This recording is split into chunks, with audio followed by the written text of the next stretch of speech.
नमस्कार दोस्तों, मैं आपका दोस्त अजय राघव और मेरे अपने YouTube channel Ajay Raghav abroad में आपका बहुत बहुत स्वागत है। उम्मीद करता हूँ आप सब लोग अच्छे होंगे और टाइम वेस्ट ना करते हुए मैं आपको काम की बात बताता हूँ। जो लोग भी क्रोएशिया में रहते हैं या फिर क्रोएशिया आने के इच्छुक हैं और ख़ास तौर पर जो लोग सीजनल वर्क परमिट पर हैं, सबसे बड़ी सिरदर्दी रहती है सीजनल वर्क परमिट को, क्योंकि जब वो इंडिया से इधर आते हैं या अदर किसी भी कंट्री से इधर आते हैं तो ऑलमोस्ट उनके पास में 2 या 3 महीने की जॉब बची हुई होती है। तो आते ही उनको सबसे बड़ी टेंशन ये रहती है कि जब मेरा वर्क परमिट ख़त्म हो जाएगा, मेरा सीज़न ख़त्म हो जाएगा, तो मुझे दूसरी जॉब ढूँढनी है, दूसरा वर्क परमिट इश्यू करवाना है, दूसरी टीआरसी इश्यू करवानी है, तो मेरे पास में कितना समय है ये सारे काम करने के लिए। कोई मुझसे कहता है 10 दिन है, कोई मुझसे कहता है 5 दिन है, कोई कहता मुझसे कहता है 15 दिन है, कोई कहता है 1 महीना है। तो ये कन्फ्यूजन बहुत ज़्यादा रहता है लोगों के अंदर। तो ख़ास तौर पर सीज़नल वर्क परमिट्स के लिए एक बिग अपडेट है, अच्छी खबर है कि क्रोएशिया की गवर्नमेंट अब इतनी सख्त नहीं है अपने रूल्स को लेकर के, लोगों को डिपोर्ट करने को लेकर के। गवर्नमेंट का ये कहना है कि अब अगर कोई भी बंदा वर्क परमिट एक्सपायर हो जाता है या वो जॉब अपनी चेंज कर रहा है, तो उसको इंस्टेंटली डिपोर्ट नहीं किया जाएगा, उसको टाइम दिया जाएगा 1 महीना, 2 महीना नोटिस पीरियड दिया जाएगा कि आप इतने टाइम में अपनी जॉब सर्च कर लीजिए। दोस्तों, ये एक छोटी-सी अपडेट है क्रोएशिया के लिए। कुछ लोगों के लिए छोटी-सी अपडेट हो सकती है, कुछ लोगों के लिए बहुत बड़ी अपडेट हो सकती है। मेरे हिसाब से तो ये बहुत बड़ी अपडेट है कि लोगों का एक माइंड सेटअप रहेगा कि मेरे पास में टाइम है, एक मेंटली प्रेशर नहीं रहेगा। और भाई, जो सीजनल वीज़ा पर आए हैं सबसे ज़्यादा मेंटली प्रेशर उन पर रहता है। जो लोग बेरोज़गार हैं यहाँ पर, बहुत सारे लोगों के वर्क परमिट इश्यू नहीं हुए हैं, विदाउट वर्क परमिट वो काम कर रहे हैं, उनके कंपनी ने वर्क परमिट बनाया भी नहीं है, तो उन लोगों के भी वर्क परमिट इश्यू हो जाएंगे क्रोएशिया के अंदर। तो be ready for your future. अगर कोई पोलैंड भी आना चाहता है, क्योंकि सीज़न ख़त्म होगा तो वर्कर्स की मारामारी होगी, पोलैंड में भी जॉब्स की शॉर्टेज रहती है कभी कभी। ठीक है, क्योंकि माल्टा, जितने भी टूरिस्ट कंट्रियाँ हैं, जब सर्दियाँ पड़ती हैं तो उनके वर्कर्स मूव होना चाहते हैं पोलैंड की तरफ, क्योंकि आसपास की कंट्री पोलैंड में सबसे ईजी है जॉब जॉब देखना।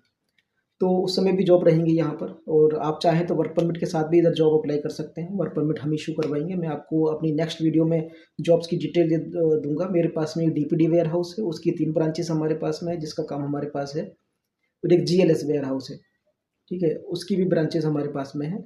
3-3 लोकेशन है उनकी, वहाँ पर आप काम कर सकते हैं। हम वर्क परमिट आपको इश्यू करवाएंगे। वर्क परमिट आने के बाद में हम आपको ज्वाइनिंग करवाएंगे। जो भी वर्क परमिट के चार्जेस होंगे वो मैं आपको बता दूंगा। बहरहाल, क्रोएशिया में जो भी लोग रह रहे हैं, आराम से रहिए।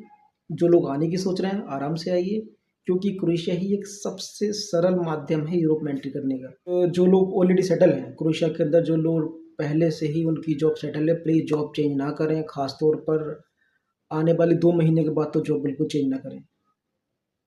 बहुत समस्या हो जाती है भाई साहब। सर्दियों में जॉब्स की बहुत दिक्कत रहती है, जॉब मिलने में बहुत परेशानी होती है क्रोएशिया के अंदर। तो जिनकी जॉब ठीक-ठाक है, जो लोग 1000-1200 यूरो कमा रहे हैं, कमाते रहिए आँखें बंद करके। वहाँ पर लगभग इतना पे स्केल एक एवरेज है, क्योंकि कॉम्पिटिशन ज़्यादा होने की वजह से लोगों की सैलरी बहुत कम मिलने लगी है। हालाँकि ऑन पेपर सैलरी ज़्यादा है, लेकिन वो जब आपको इन हैंड देते हैं तो वो कम देते हैं सैलरी। कुछ ना कुछ बहाने बता देते हैं। तो दुर्दशा उधर की ज़्यादा होती जा रही है, लेकिन सबसे अच्छा ऑप्शन क्रोएशिया ही है यूरोप में एंट्री करने का। बहरहाल, इसी के साथ मैं अपनी वीडियो ख़त्म करता हूँ। ठीक है, क्रोएशिया में जो लोग भी हैं, नॉर्मल रहिए। अगर आपको जॉब नहीं मिलती है, 1 महीना 2 महीना भी परेशान होने की ज़रूरत नहीं है, आपका वर्क परमिट गवर्नमेंट इश्यू कर देगी।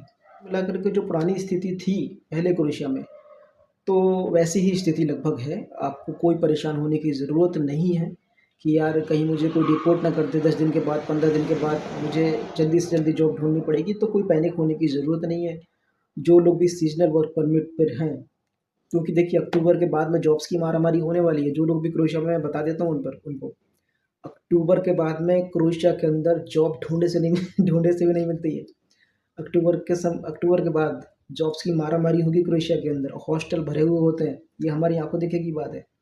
हॉस्टल तक में जगह नहीं मिलती है रुकने की, क्योंकि भाई टूरिस्ट कंट्री और क्रोएशिया आपको पता ही है।